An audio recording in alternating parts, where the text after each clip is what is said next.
अस्सलामुअलैकुम साथियों, मैं फैज़ान रज़ा आप सभी का एफ़आर उर्दू क्लास में स्वागत करते हैं, खैर मकदम करते हैं। मैं उम्मीद करता हूं कि आप सभी खैर वाफ़िज़ से होंगे और अपनी तैयारी खूब अच्छी तरीके से कर रहे होंगे।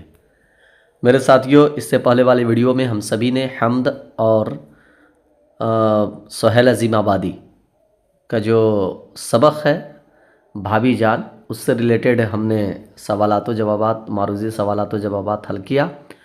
आज के इस वीडियो में बचे हुए सुहेल अज़ीम आबादी का सबक जो भाभी जान है अफसाना, उसमें का कुछ सवाल बचा हुआ है जिसको आज हम सब देखेंगे। फिर उसके बाद ये फ़रार जो अफसाना है उसका ज़िक्र किया जाएगा। सैयद मोहम्मद मोहसिन का जो लिखा हुआ आपके निसाब में शामिल है उसका भी ज़िक्र होगा।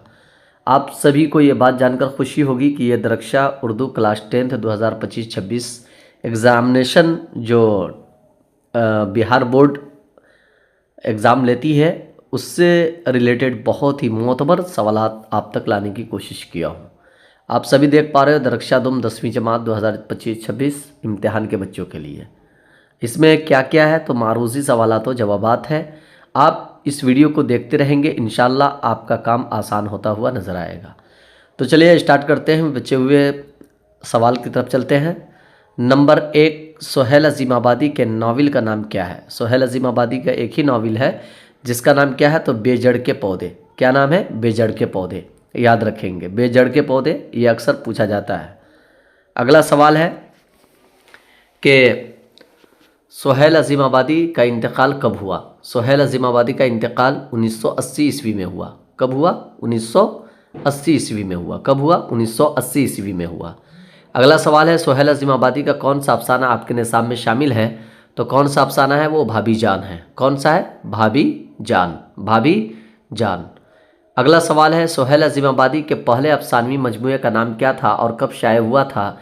तो उसका पहला अफसानवी मजमूआ जो है वो चार चेहरे है जो कि 1934 ईस्वी में शाये हुआ था। 1934 ईस्वी में क्या हुआ था? शाये हुआ था। अगला क्वेश्चन है अफसाना भाभी जान के मरकज़ी किरदार का नाम क्या है? मरकज़ी किरदार उस किरदार को कहते हैं जिसके बगैर कहानी मुकम्मल ना हो, अधूरी रह जाए, वही मेन किरदार को मरकज़ी किरदार बोलते हैं। तो वो कौन है? रुकैया। और रुकैया कौन है? तो वो भाभी है। रुकैया कौन है? भाभी है। याद रखेंगे, रुकैया भाभी, यही मरकज़ी किरदार है इस अफसाने का। अगला क्वेश्चन, अगला सवाल है, कहा जा रहा है कि रुकैया भाभी के शौहर को बार बार जेल क्यों जाना पड़ता था? तो रुकैया भाभी के शौहर को बार बार जो जेल जाना पड़ता था वो सियासत की शौक़ की वजह से, सियासत के शौक़ की वजह से उनको बार बार जेल जाना पड़ता था। अगला सवाल है भाभी जान किस लड़की के कॉलेज की पढ़ाई का फीस का खर्च उठाती थी, उसका नाम क्या था? यानी भाभी जान जिस लड़की के कॉलेज की पढ़ाई का खर्च उठाती थी उसका नाम क्या था? तो उसका नाम शम्मी है। क्या नाम है? शम्मी है। चलिए अगला क्वेश्चन है भाभी जान दूध का बोतल लेकर 2 वक्त कहाँ जाती थी?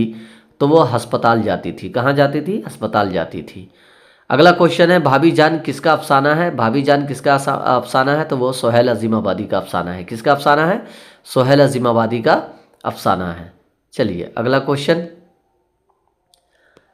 अब ये अगला क्वेश्चन है, क्या कह रहे हैं कि सोने की चूड़ी किसके लिए बनकर आई थी और वो कितनी बार पहनी थी? यानी सोने की जो चूड़ी थी वो किसके लिए बनकर आई थी और जिसके लिए बनकर आई थी वो कितनी बार पहनी थी, वो यहाँ पर पूछा जा रहा है। ठीक है, तो कह रहे हैं कि रैहाना के लिए और वो 4 बार पहनी थी। यानी वो जो सोने की जो चूड़ी थी वो रैहाना के लिए बनकर आई थी और वो केवल 4 बार पहनी थी। कितनी बार पहनी थी? 4 बार पहनी थी। ठीक है, चलिए कह रहे सोने की चूड़ी क्यों फ़रोख्त करनी पड़ी, यानी क्यों फ़रोख्त की गई, यानी क्यों बेची गई है नहीं सोने की चूड़ी को? तो कह रहे हैं कि शम्मी के भाई की फ़ीस के लिए उसको बेचा गया, उसकी फ़रोख्त की गई। ठीक है, अगला क्वेश्चन है रुकैया भाभी फुर्सत के वक्त अपना शौक़ पूरा करने के लिए क्या करती थी? अपना शौक़ पूरा करने के लिए क्या करती थी? तो वो नए कलमकारों को ख़त लिखती थी। नए जो लिखने वाले थे उनको ख़त लिखा करती थी। ठीक है, अगला क्वेश्चन है कि रुकैया भाभी के सिंगार मेज़ पर क्या थी, है नहीं? उनका जो सिंगार मेज़ था उस पर क्या अक्सर रखा हुआ होता था? तो क्या थी? तो बच्चों की किताबें, नन्हे भाई की रंगीन तस्वीर, एक कंघी, बस इसके अलावा कुछ नहीं थी। एक कंघी थी, भाईजान की रंगीन छोटी सी तस्वीर थी और बच्चों की किताबें थी। ठीक है, और क्यों ये सब थी, तो उनके साथ ये समझ लो कि ये ज़िंदगी का उनका मामला था कि वो तो रुकैया भाभी अच्छे घर से थी, बट भाईजान जो थे वो अलग किस्म के थे। लेकिन क्या किया जाए, उनको बार बार जेल जाना पड़ता था। तो भाई जाहिर सी बात है, इंसान क्या कर सकता है नहीं, घर के अंदर में जब शौहर ही ना हो तो अपने आप को अकेला महसूस करते हैं। तो जिस जगह सिंगार होना चाहिए वहाँ पर बच्चों की किताबें और एक तस्वीर और एक कंघी रखी हुई रहती थी। अब सैयद मोहम्मद मोहसिन का जो अफसाना फ़रार है उसके बारे में हम सभी पढ़ेंगे। सबसे पहले सैयद मोहम्मद मोहसिन की हयात व खिदमत के ऊपर रोशनी डालते हैं और बहुत ही मोतबर सवालात व जवाबात है। और मैं उम्मीद करता हूँ कि आप सभी को ये जो क्वेश्चन मैं दे रहा हूँ बहुत ही अच्छा लगता होगा, बहुत आसान लगता होगा। बस सिर्फ इस वीडियो को एकदम बआसानी देखते रहें। कह रहे कि सैयद मोहम्मद मोहसिन की पैदाइश कब और कहाँ हुई, तो कह रहे 10 जुलाई 1910 ईस्वी को पटना में हुई। कहाँ हुई? 10 जुलाई 1910 ईस्वी को कहाँ? पटना में इनकी पैदाइश हुई। अगला क्वेश्चन है, सैयद मोहम्मद मोहसिन किस मौजू के प्रोफेसर थे? मौजू उनका क्या था, टॉपिक क्या था, वो किसके प्रोफेसर थे? तो इल्म नफ्सियात के थे, यानी साइकोलॉजी के प्रोफेसर थे। अगला क्वेश्चन है, सैयद मोहम्मद मोहसिन का कौन सा अफसाना उर्दू दुनिया में मशहूर हुआ? कौन सा अफसाना उर्दू दुनिया में मशहूर हुआ? तो वो अनोखी मुस्कुराहट है। कौन सी है? अनोखी मुस्कुराहट है। ठीक है। अगला क्वेश्चन है कि फ़रार किस सिन्फ से ताल्लुक़ रखता है? फ़रार किस सिन्फ से ताल्लुक़ रखता है? तो अफसाना है ये। फ़रार क्या है? ये अफसाना है। ठीक है। अगला क्वेश्चन है कि सैयद मोहम्मद मोहसिन के वालिद का नाम क्या था? सैयद मोहम्मद मोहसिन के वालिद का नाम सैयद मोहम्मद रशीद था। ये भी क्वेश्चन पूछा जाता है, इसलिए ये मैं जितने भी सवालात आप तक लाने की कोशिश किया है बिल्कुल ही मोतबर और एकदम बिल्कुल ही टू द पॉइंट मैं आपको बताने की कोशिश कर रहा हूँ। बस आप इस वीडियो को देखते जाएं, स्क्रिप्ट ना करें, आगे ना बढ़ाएं, बल्कि एक एक करके जाएं। आपको किताब देखने की ज़रूरत नहीं पड़ेगी, बस सिर्फ इस सवालात और जवाबात को आप देखते रहें। अब चलिए सैयद मोहम्मद मोहसिन की जो और भी बातें हैं उसको देखते हैं। आगे कह रहा है कि सैयद मोहम्मद मोहसिन मैट्रिक का इम्तिहान कब पास किया? तो सैयद मोहम्मद मोहसिन ने 1926 ईस्वी में मैट्रिक का इम्तिहान पास किया। कब? 1926 ईस्वी में। सैयद मोहम्मद मोहसिन ने इंटर कब पास किया? तो इंटर 1928 ईस्वी में पास किया। ठीक है। अगला क्वेश्चन है कि सैयद मोहम्मद मोहसिन ने बीए ऑनर्स का इम्तिहान कब पास किया? तो वो 1931 ईस्वी में। अब देखिए इस तीनों जो ईस्वी है इसको आप इस तरीके से भी याद रख सकते हैं। 1926 में इन्होंने क्या किया? तो मैट्रिक किया। ठीक है। 1926 में क्या किया? मैट्रिक किया। तो 1926 में इन्होंने मैट्रिक पास किया। तो मैट्रिक के बाद इंटर 2 साल का होता है, तो 26, 27, 28 गोया के 28 में इन्होंने क्या कर दिया, यानी इंटर पास किया। तो अगर आपको 28 याद ना हो तो अगर 26 याद हो और मैट्रिक के बारे में पूछ लिया, इंटर के बारे में पूछ लिया जाए तो 2 साल उसमें ऐड कर दो, 28 ऑटोमेटिक हो जाएगा। ठीक है। इसी तरीके से आपको बीए का सन ईस्वी याद ना हो, अगर मैट्रिक का इंटर का अगर सन ईस्वी याद हो 28, तो उसमें 3 जोड़ दीजिए, तो 28, 29 है नहीं, 28 के बाद 29, 30, 31, 3 साल उसमें ऐड कर दीजिए तो 31 हो जाता है। 26 में 2 साल ऐड करो तो 28, और 28 में 3 साल ऐड करो तो 31, यानी कि 3 साल का बीए होता है, 2 साल का इंटर होता है। याद रखेंगे। इस तरीके से भी आप इस सवाल को हल कर सकते हो। ठीक है। अगला क्वेश्चन है कि सैयद मोहम्मद मोहसिन ने बीए और एमए किस मौजू में किया? यानी बीए और एमए इनका मौजू क्या था? तो इल्मी नफ्सियात था। साइकोलॉजी से ही इन्होंने क्या किया था? बीए भी किया था और एमए भी किया था। सैयद मोहम्मद मोहसिन ने 1938 में कहाँ और किस शोबे के आर्जी लेक्चरर बहाल हुए? आर्जी तौर पर लेक्चरर कहाँ बहाल हुए? तो वो पटना कॉलेज में फ़लसफ़ा के, किसके? पटना कॉलेज में फ़लसफ़ा के मौजू हो जाएगा फ़लसफ़ा, और कॉलेज हो जाएगा पटना कॉलेज। याद रखेंगे क्योंकि यहाँ सवाल क्या पूछा रहा है, किस शोबा में? तो फ़लसफ़ा, शोबा या फ़लसफ़ा में, और कहाँ? तो पटना कॉलेज में। ठीक है। चलिए इसमें एक और क्वेश्चन का यानी कि सवाल का जवाब मिल गया कि अगर कहीं सैयद मोहम्मद मोहसिन ने 1938 में कहाँ और किस शोबे के आर्जी लेक्चरर बहाल हुए? ये ना सवाल पूछ करके अगर ये पूछ लिया जाए कि पटना कॉलेज में सैयद मोहम्मद मोहसिन ने किस सन में आर्जी तौर पर लेक्चरर बहाल हुए तो 1938 बोलेंगे। ठीक है, तो ये भी एक सवाल याद रखें। अगला है सैयद मोहम्मद मोहसिन ने 1938 में कहाँ और किस शोबे के मुस्तकिल लेक्चरर बहाल हुए? तो 1938 में यानी आर्जी तौर पर उसी सन में क्या पटना कॉलेज में लेक्चरर बहाल हुआ है। फिर उसी सन में इनके किस्मत का सितारा और उरूज पर गया और पटना यूनिवर्सिटी में शोबा नफ्सियात के क्या बन गए, यानी मुस्तकिल तौर पर लेक्चरर बहाल हो गए। ठीक है, अगला क्वेश्चन है सैयद मोहम्मद मोहसिन सदर शोबा कब मुकर्रर हुए? सदर शोबा तो 1953 ईस्वी में, यानी हेड ऑफ डिपार्टमेंट किसके, यानी कि शोबा नफ्सियात के हेड बन गए 1953 ईस्वी में, याद रखेंगे। ठीक है, चलिए अगला क्वेश्चन है कि सैयद मोहम्मद मोहसिन मुलाजमत से कब सुबुकदोश हुए? सुबुकदोश कब हुए, यानी कब मुलाजमत उन्होंने छोड़ी, कब नौकरी छोड़ी, रिटायर कब हुए? तो 1974 ईस्वी में। कब? 1974 ईस्वी में। ठीक है, अगला क्वेश्चन है कि दर्ज झेल में सैयद मोहम्मद मोहसिन की किताब कौन सी है? तो वो कौन कौन सी है? तो अनोखी मुस्कुराहट, नफ्सियाती जाविये, जख्म के फूल, सभी।